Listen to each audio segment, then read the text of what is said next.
तमाम सम्मानित दर्शकों का आज के कार्यक्रम में बहुत बहुत स्वागत और अभिनंदन। मैं हूं देवभूमि उत्तराखंड से आपके साथ डॉक्टर आचार्य आशीष।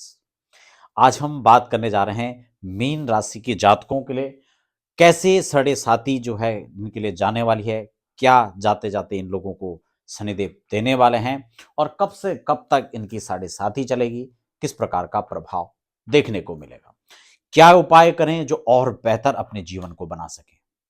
इसी पर हमारी आज की ये वीडियो डिटेल में रहेगी। थोड़ा धैर्य के साथ आपको देखना होगा, समझना होगा। आगे बढ़ने से पहले एक निवेदन भी रहेगा, नए दर्शक है तो फटाफट चैनल को सब्सक्राइब कर लीजिए, बेल आइकन प्रेस कर लीजिए ताकि आने वाली अपडेट्स भी आपको प्राप्त हो जाए। सबसे पहले हम यहाँ पर लिख लेते हैं 12। इस 12 का मतलब है मीन, या तो आपकी मीन राशि है। मीन जहां पर आपकी कुंडली में 12 लिखा हुआ है और वहां पर चंद्र लिखा हुआ है, चंद्रमा लिखा हुआ है, तो आपकी मीन राशि, आप इस बात को समझते हैं। या जिनकी कुंडली ही 12 अंक से स्टार्ट होती है उन लोगों का मीन लगन होता है। तो मीन राशि वाले जातक इस बात को समझ लें, आपकी कुंडली में कहीं भी 12 लिखा हुआ है और उस स्थान पर चंद्रमा है तो आपकी मीन राशि है और आप पर साढ़े साती का दौर स्टार्ट है। कैसे 2026 जाने वाला है इसको डिटेल में समझने के लिए आप हमारी राशिफल वीडियो जो है आप उसको दे सकते हैं। उसमें 2026 का संपूर्ण राशिफल आपको प्राप्त हो जाएगा। अब हम बात करेंगे कि इसको राशि को जो है मीन राशि को क्या देने वाले शनिदेव। सबसे पहले अगर हम मीन राशि की स्थिति को देखें तो आपका 29 अप्रैल 2022 से और आपका जो है 8 अगस्त 2029 तक आपकी साढ़े साती बरकरार रहेगी। 2026 में भी लगभग यही कुछ रहेगा। आपका नक्षत्र परिवर्तन शनिदेव यहां पर करेंगे लेकिन राशि परिवर्तन नहीं होगा और साढ़े साती लगातार इसी प्रकार से चलती रहेगी। अभी वर्तमान में देखें तो शनि आपकी राशि पर ही गोचर शनिदेव का हो रहा है, ठीक है। तो इसलिए साढ़े साती का मध्यम प्रहर है, क्योंकि एक राशि पीछे और एक राशि आगे शनि का प्रभाव रहता है जहां वो बैठते हैं। इन तीन राशियों पर साढ़े साती चलती है। 2.5 वर्ष का ये कर्म होता है, उसको पूरा 7.5 वर्ष का होता है, इसलिए साढ़े साती कहते हैं। तो मीन राशि पर ऑलरेडी यहां पर जो है शनि चल रहे हैं, ठीक हो गया। यहां पर चंद्र हटा देते हैं। इसलिए जो है शनिदेव मीन राशि पर है और आपकी साढ़े साती चल रही है।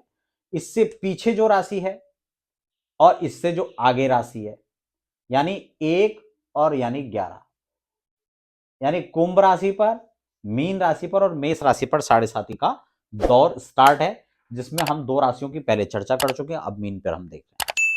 तो हमने यहां पर टाइटल में लिखा कि क्या शनिदेव आपको जाते जाते देंगे। अच्छा, क्या देंगे ये निर्भर इस पर करता है कि आप लेंगे क्या, और जब आप ये क्या लेंगे इसके लिए आप क्या करेंगे ये इस पर निर्भर करता है। तो सबसे पहले प्रिय बंधुओं आपको यह समझना होगा कि हमारी तैयारी किस प्रकार की है, क्योंकि शनिदेव तो कर्म के आधार पर ही आपको फल प्रदान करते हैं। कई बार लोग बहुत घबराते हैं, साढ़े साती है, पता नहीं क्या होने वाला है, और लोग इस प्रकार से डराते हैं कि मान लो साढ़े साती में पता नहीं कितना उनको अनिष्ट फल प्रदान होने वाला है। जबकि ये पक्ष, ये पहलू तो बताते नहीं है कि साढ़े साती व्यक्ति को कहां से कहां पहुंचा देती है। बहुत उच्च पद, प्रतिष्ठा, सम्मान, पैसा, कारोबार, बहुत शिखर तक पहुंचा देते हैं। शून्य से शिखर की यात्रा है साढ़े साती, लेकिन उसी साढ़े साती में लोग मिट्टी में भी मिल जाते हैं, टूटकर बिखर भी जाते हैं, क्योंकि ये कर्म का फल देने के लिए ही जीवन में साढ़े साती बार बार घूम करके आती है। लगभग हर व्यक्ति के 2 से 3 बार ये साढ़े साती का दौर जीवन में आता है, ठीक हो गया। तो अब हम इस बात को समझेंगे कि साढ़े साती का फल आपको कैसे मिलेगा, आप क्या लेने के लिए तैयार हैं, आपकी किस प्रकार की व्यवस्था है। जीवन में सबसे पहले जिन लोगों की साढ़े साती वो पॉजिटिव रहना सीखिए। अपने जीवन को आध्यात्मिक गति की ओर लेकर जाइए। शनि को जिन चीजों से नफरत है उन चीजों से आप बचें। परिश्रम आपका जीवन में बढ़ता जाएगा तो साढ़े साती आपको उच्च शिखर तक पहुंचाएगी, इसमें कोई दो राय नहीं है। तो साढ़े साती में सक्सेस होने के लिए ये 3 पॉइंट मैं आपको बता रहा हूं। आपका परिश्रम, धोखाधड़ी नहीं, अपनी लगन, अपनी निष्ठा, अपने कार्य पर सतत प्रयास आप करते रहें और पॉजिटिव होकर के एक सकारात्मक पहलू के साथ एक सकारात्मक रास्ते का चयन करें। साढ़े साती आपको बहुत उच्च शिखरस्थ ले जाएगी। इस बात को आप अपनी डायरी में नोट कर लीजिए। आपका नकारात्मक होना, आपका नकारात्मक सोचना, आपके गलत कामों में प्रवेश होना, आप आलसी हो रहे हैं, तो आप ये निश्चित समझ लीजिए कि साढ़े साथी का जो दौर है वो आपके लिए कष्टकारी हो सकता है। उपाय भी मंत्र में आपको बताने वाला। तो मीन राशि की जो जातक हैं उनका शनि यहां विराजमान रहेगा, उनकी मूलतः जो सप्तम दृष्टि वो यहां पर पड़ेगी, तीसरी दृष्टि यहां पर पड़ेगी, और 8 और 9 10 10वीं दृष्टि आपके कैरियर पर पड़ेगी। इस बात को समझ लीजिए, 10वीं दृष्टि कैरियर पर पड़ना, आपके कैरियर में शनि अगर विपरीत फल दे रहे हैं, शनि आपकी कुंडली में भी खराब बैठे हैं, तो आपको यह ध्यान रखना है कि आपका कैरियर भी चौपट हो सकता है। हो सकता है शब्द मैं इसलिए प्रयोग कर रहा हूं कि मैंने उसकी जो मूल परिभाषा थी वो आपको पहले बता दिया कि शनि किस रूप में आपको फल देंगे। दूसरा महत्वपूर्ण विषय यह है कि आपकी जन्म कुंडली में शनि कैसे बैठे हुए हैं इस पर निर्भर करेंगे, आपके कौन से नक्षत्र में आपका जन्म है इस पर निर्भर करेंगे, आपकी राशि क्या है इस पर निर्भर करेंगे। अभी तो मीन राशि की बात कर रहे हैं तो फिर मीन पर ही बात हो रही है, लेकिन कौन से नक्षत्र पर चंद्रमा है इस पर निर्भर करेगा। तो ये सारी चीजों के हिसाब से ही ज्योतिष का फलाफल होता है। एक दृष्टि में, एक सृष्टि में, एक सूत्र में हम इसको नहीं पिरो सकते हैं। एक ही राशि के लोग कोई उच्च शिखर में है, कोई नीचे पायदान पर खड़े हैं। अभी लोकसभा चुनाव में पिछले बार मायावती म राशि म अक्षर उनका भी है, और ममता जो पश्चिम बंगाल में उनकी भी म एक ही राशि है, लेकिन एक सारी सीटें निकाल गई और एक की सीट ही नहीं आई। तो आप समझ लीजिए कि दोनों के उसमें कैरियर का कितना फर्क रहा, दोनों की राजनीतिक सत्ता में पहुंचने के लिए कितना फर्क रहा। एक राजेश रो रहा है और एक राकेश हंस रहा है, हंसा रहा है, प्रसन्नता के साथ है।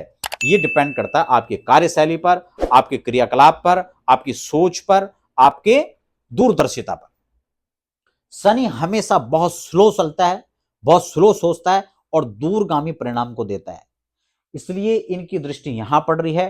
पार्टनर्स लाइफ को आपको बचाकर रखना होगा, आपके स्वभाव में, आपके प्रभाव में, आपकी दैनिक क्रियाकलापों में आपको इस स्थान को बांध के रखना होगा।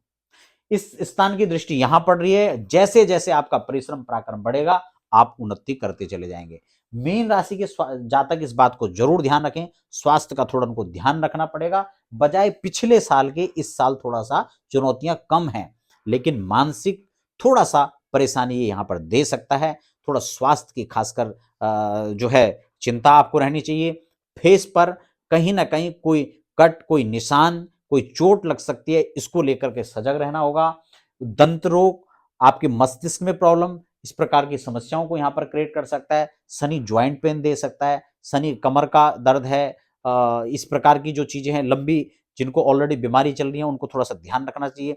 और कुछ ऐसे आपको ध्यान रखना है, जैसे अभी सर्दी का समय है, कोई ऐसे गलतियां आप ना करें कि जिससे मान लो सर्दी का समय आप ठंड पर कोई ध्यान नहीं दे रहे, तो ये लंबी बीमारी को जन्म दे सकता है। तो ऐसी चीजों को, क्योंकि शनि जो है लंबी दौड़ का जो है दौड़ का विचार बनाता है और लंबे समय के लिए परिणाम देता है, लंबे रोग दे देता है, लंबे समय के लिए प्लानिंग करता है। इसलिए जब उन्नति भी देता है तो बहुत ऊंचा देता है, और पतन की ओर भी फेंकता है तो बहुत नीचे फेंकता है। तीन चीजों को ध्यान में रखना है। मीन राशि के जो जातक हैं कैसे हमारा हर साल आगे उन्नति करे, क्योंकि 2029 तक आपको साढ़े साथी का दौर रहेगा। इसमें आपका मध्यम प्रहर, ये मध्यम पीरियड चल रहा है। आपको बहुत सजगता से, बहुत सावधानी से आगे चलना है। बी पॉजिटिव, हमेशा सकारात्मक रहिए, सकारात्मक सोचिए, सकारात्मक काम कीजिए। और मीन राशि वालों के लिए अगर उपाय की हम बात करें तो आपको देवादिदेव महादेव की उपासना करनी है। जितना हो सके प्रदोष का व्रत आप ले सकते हैं, प्रदोष काल में आप भगवान शिव की पूजा करें। इसके साथ आप हनुमान चालीसा का नियमित पाठ करें, शिव जी पर आप नियमित जल चढ़ाएं। ये छोटे छोटे उपाय हैं जिनमें आपका कोई खर्च नहीं लग रहा है। कोई ज्यादा आपको पीड़ा है, ज्यादा कष्ट है, तो आप इसकी वैदिक शांति करवा सकते हैं वैदिक आचार्यों के द्वारा। इसके अलावा पीपल पर आपको कम से कम कुछ नहीं तो शनिवार, बुधवार या जब भी आपको समय मिल रहा है आप जाकर सरसों के तेल का दीपक जलाएं और उससे प्रार्थना करें, ब्रह्मणे नमः, विष्णुवे नमः, रुद्राय नमः 3 बार इतना कह करके जल डालें, उनको प्रणाम करें। हमारा ये साल और अच्छा जाए, इसके लिए हमें अपना आशीर्वाद प्रदान करें, ऐसे उनसे प्रार्थना करें। परिक्रमा 1 बार, 2 बार, 3 बार, 10 बार, जितनी आपकी मर्जी है भैया करो, लेकिन कुछ तो करो। शनि कहता है कि कुछ करो, शुरू तो करो एक बार, बस फिर देखिए आपका कैसे भाग्य बदलता है, कैसे आपके जीवन में बड़ा महापरिवर्तन के तौर पे आप देख सकते हैं। आपको पुनः पुनः शुभकामनाएं।